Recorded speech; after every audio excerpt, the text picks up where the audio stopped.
வணக்கம். இன்றைக்கி வீடியோவில் நம்ம ஆனியன் சமோசா எப்படி செய்கிறதுன்னு பார்க்க போகிறோம். கடையில் விற்கிற அதே டேஸ்ட்லேயே வீட்லேயே செஞ்சிடலாங்க. ரொம்ப டேஸ்டியாக இருக்குது.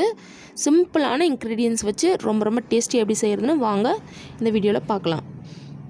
ஃபஸ்ட்டு இந்த ஆனியன் சமோசா செய்கிறதுக்கு ஒரு மிக்சிங் பவுலில் 1 கப் அளவுக்கு மைதா மாவு சேர்த்துக்கிறேங்க. இது கூட 1 கப் அளவுக்கு கோதுமை மாவு சேர்த்துக்கிறேன். கடையில் விற்கிற சமோசா முழுசாகவே மைதா மாவு வச்சு தான் செய்வாங்க.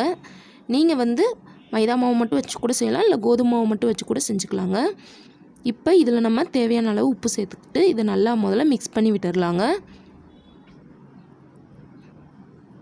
மிக்ஸ் பண்ணி விட்டுட்டு இப்போ இதில் நம்ம கொஞ்சமாக தண்ணி சேர்த்து இதை சப்பாத்தி மாவோட கொஞ்சம் லூஸாக இருக்க மாதிரி பிசைஞ்சு எடுத்துக்க போகிறோம்.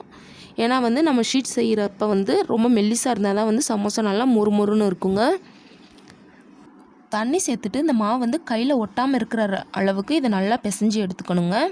கையில் ஒட்டக்கூடாது, அந்தளவு நல்லா இதை பிசைஞ்சு எடுத்துக்கலாம். ஃபஸ்ட்டு மாவை நீங்கள் எந்த அளவு சாஃப்டாக பிசைஞ்சுக்கிறீங்களோ அந்த அளவுக்கு சமோசா செய்கிற சீட் ரொம்ப மெல்லிஸாக வருங்க. பாருங்கள், மாவு இந்த அளவு நல்லா கையில் ஒட்டாத அளவுக்கு பிசைஞ்சிட்டு இப்போ இது கூட நம்ம 2 டேபிள் ஸ்பூன் அளவுக்கு எண்ணெய் சேர்த்துக்கலாங்க. எண்ணெய் சேர்த்துட்டு இதை நல்லா இந்த மாதிரி மிக்ஸ் பண்ணி விட்டுட்டு இதை நம்ம ஒரு மூடி போட்டு ஒரு அரை மணி நேரம் அப்படியே வச்சிடலாங்க. நல்லா ஊறிச்சுன்னா மாவு நல்லா தேய்க்கிறதுக்கு நல்லா சாஃப்டாக இருக்குங்க. பாருங்கள், மாவு எந்தளவு சாஃப்டாக பிசைஞ்சு எடுத்துருக்கோன்னு. இந்தளவு சாஃப்டாக பிசைஞ்சு இப்போ இதை நம்ம மூடி போட்டு ஒரு அரை மணி நேரம் அப்படியே வச்சிடலாங்க. நான் இந்த மாவை மூடி போட்டு ஒரு 1 மணி நேரம் அப்படியே வச்சுட்டேங்க. 1 மணி நேரம் கழித்து மாவு பாருங்கள் எந்த அளவு நல்லா சாஃப்டாக வந்திருக்குன்னு.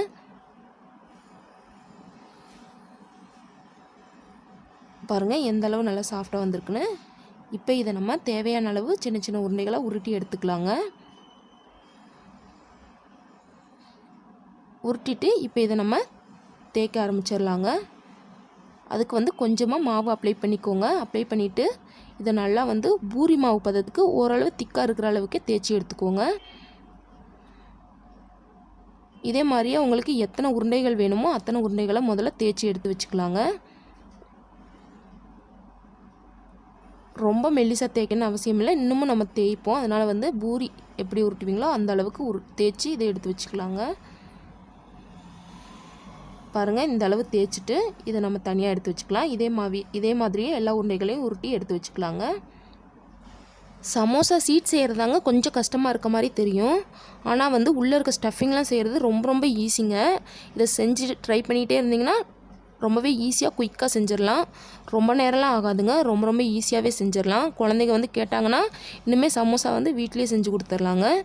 இந்த மாதிரி எல்லா உருண்டைகளையும் தேய்ச்சி எடுத்தாச்சு. நான் எப்படி பண்ணுறேன்னு முழுசாக பார்த்துட்டு அதே மாதிரியே ட்ரை பண்ணுங்கள். ஃபஸ்ட்டு நம்ம தேய்ச்சி வச்ச ஒரு மாவை இந்த மாதிரி வச்சுட்டு அதுக்கு மேலே கொஞ்சமாக ஆயில் அப்ளை பண்ணிக்கலாங்க. இந்த மாதிரி ஃபுல்லாக சுற்றி எண்ணெய் தடவி விட்டுக்கோங்க. தடவி விட்டுட்டு அதுக்கு மேலே கொஞ்சமாக ட்ரை மாவு இருக்குல்ல அதை கொஞ்சம் அப்ளை பண்ணிக்கோங்க. இந்த மாதிரி அப்ளை பண்ணுறதுனால ஒரு ஷீட் மேலே இன்னொரு ஷீட் ஒட்டாமல் நல்லா பிரிஞ்சு வருங்க. இதுக்கு மேலே மறுபடியும் ஒரு ஷீட்டை வச்சுக்கோங்க. வச்சுட்டு அதுக்கு மேலேயும் இதே மாதிரி கொஞ்சமாக எண்ணெய் தடவிட்டு இந்த மாதிரி எண்ணெய் தடவுறதுனால தேய்க்கிறதுக்கு நல்லா சாஃப்டாக வரும். அதே நேரத்தில் ஒன்றோட ஒன்று ஒட்டாமலும் வருங்க. இந்த மாதிரி எண்ணெய் தடவிட்டு மறுபடியும் கொஞ்சம் மாவு அப்ளை பண்ணிக்கலாம்.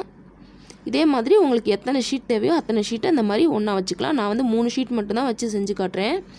இதுக்கு மேலே மறுபடியும் தேய்ச்சி வச்ச ஒரு மாவு சேர்த்துக்கலாங்க.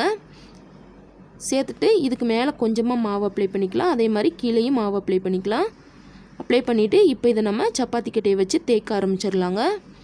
எந்த அளவு தின்னாக தேய்க்க முடியுமோ அந்தளவு நல்லா தின்னாக தேய்ச்சிக்கோங்க. எல்லா பக்கமும் சரிசமமாக இருக்கிற மாதிரி தேய்ச்சிக்கோங்க. எந்த அளவு முடியுமோ அந்த அளவு நல்லா மெல்லிசாக தேய்ச்சி எடுத்துக்கோங்க. எந்த அளவு மெல்லிசாக தேய்க்கிறீங்களோ அந்த அளவுக்கு சமோசா ரொம்ப க்ரன்ச்சியாக ரொம்ப டேஸ்டியாக வருங்க. பாருங்கள், நல்லா பெருசாக நான் தேய்ச்சிட்டேன். பார்க்கவே எவ்வளோ சூப்பராக இருக்குது பாருங்கள். ரொம்ப சாஃப்டாக 3 மாவு தேய்ச்ச மாதிரியே தெரியல பாருங்கள். அந்தளவு நல்லா சாஃப்டாக தேய்ச்சாச்சு.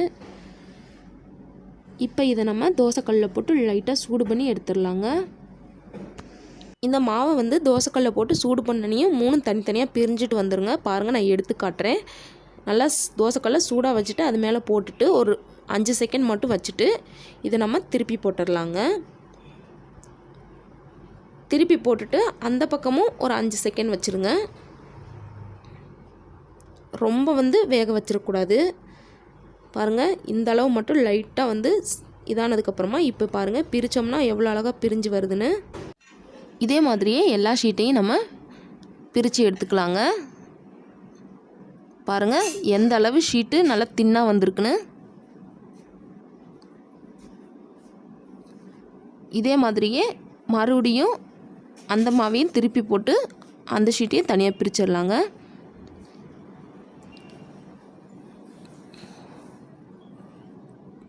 அவ்வளோதாங்க, இப்போ எல்லா ஷீட்டும் ரெடி ஆயிடுச்சு. வாங்க இதை இப்போ வந்து கட் பண்ணி எடுத்துடலாம். இந்த ஷீட் எல்லாத்தையும் ஃபஸ்ட்டு வந்து 4 கார்னர்லேயும் கட் பண்ணி எடுத்துடலாங்க.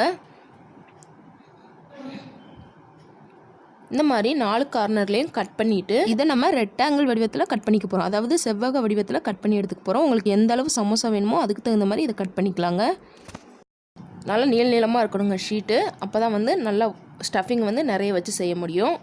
இந்த எச்சா இருக்க எல்லாத்தையுமே வேஸ்ட் பண்ணிட வேணாம். அதை அப்படியே எண்ணெயில் போட்டு பொரிச்சிருங்க. நல்லா கிறிஸ்பியாக இருக்குங்க. குழந்தைங்க எல்லாமே விருப்பப்பட்டு சாப்பிடுவாங்க. பாருங்கள், நம்மளோட சமோசா ஷீட் வந்து ரெடி ஆயிடுச்சு. இப்போ வந்து உள்ள ஸ்டஃபிங் ரெடி பண்ணிடலாம். அதுக்கு வந்து 1 கப் அளவுக்கு பெரிய வெங்காயத்தை இந்த மாதிரி நீல வாக்கில் கட் பண்ணி எடுத்து வச்சுருக்கேன். அதை சேர்த்துக்கிறேன்.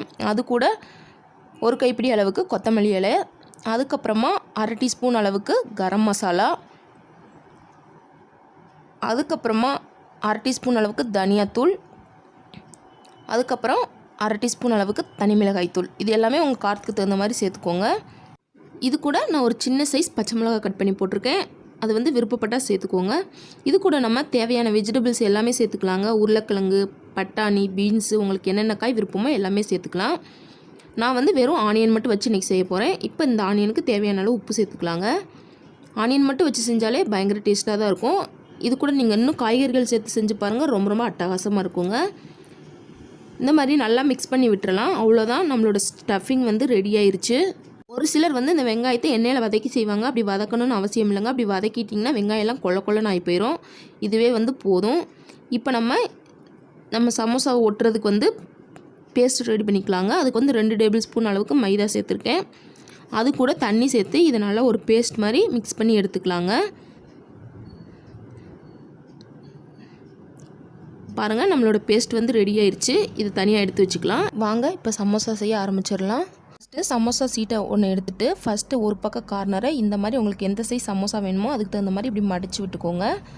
மடிச்சுட்டு அதோட லெஃப்ட் சைடில் வந்து கொஞ்சமாக நம்ம ரெடி பண்ணி வச்சுருக்க பேஸ்ட்டை தடவிக்கலாங்க. இந்த மாதிரி நல்லா பேஸ்ட்டை தடவிட்டு அதை வந்து பாருங்கள் இந்த மாதிரி மடக்கிக்கோங்க. மடக்கிட்டு இப்போ பாருங்கள் உள்ளே ஸ்டஃப் வைக்கிறதுக்கு ரெடியாக மாவு இருக்குது. இப்போ இதுக்குள்ளே நம்ம ஸ்டஃபிங் வச்சிடலாங்க. உங்களுக்கு எந்த அளவு ஸ்டஃபிங் தேவையோ அதுக்கு தகுந்த மாதிரி உள்ளே நல்லா ஸ்டஃப் பண்ணி விட்டுருங்க. வச்சுட்டு மீதி இருக்க எல்லா கார்னர்லேயும் நம்ம பேஸ்ட்டை தடவிடலாங்க. இந்த மாதிரி பேஸ்ட்டை தடவிட்டு இப்போ இதை நம்ம க்ளோஸ் பண்ணிடலாம். இந்த மாதிரி சூப்பராக பேஸ்ட் பண்ணி விட்டுறலாங்க. அவ்வளோதான், பாருங்கள் பர்ஃபெக்டான ஷேப்பில் நம்மளோட சமோசா ரெடி ஆயிடுச்சு. பார்க்கவே எவ்வளோ அழகாக இருக்குது பாருங்கள். வாங்க இப்போ நம்ம எண்ணெயில் போட்டு பொரிச்சிடலாம். எண்ணெய் வந்து நல்லா சூடாயிட்ருக்குது. இப்போ இதில் நம்ம ரெடி பண்ணி வச்சுருக்க சமோசா எல்லாத்தையும் சேர்த்துடலாங்க. அடுப்பை வந்து மிதமான தீயில வச்சுக்கோங்க. அடுப்பு வந்து அதிகமாக இருந்துச்சுன்னா வெளியே சீக்கிரமாகவே கருகிரும். உள்ளே பார்த்தீங்கன்னா வெங்காயம் எல்லாம் வேகாமலே இருக்குங்க. பாருங்கள், சமோசா எல்லாமே நல்லா 2 பக்கமும் கலர் சேஞ்ச் ஆயிடுச்சு.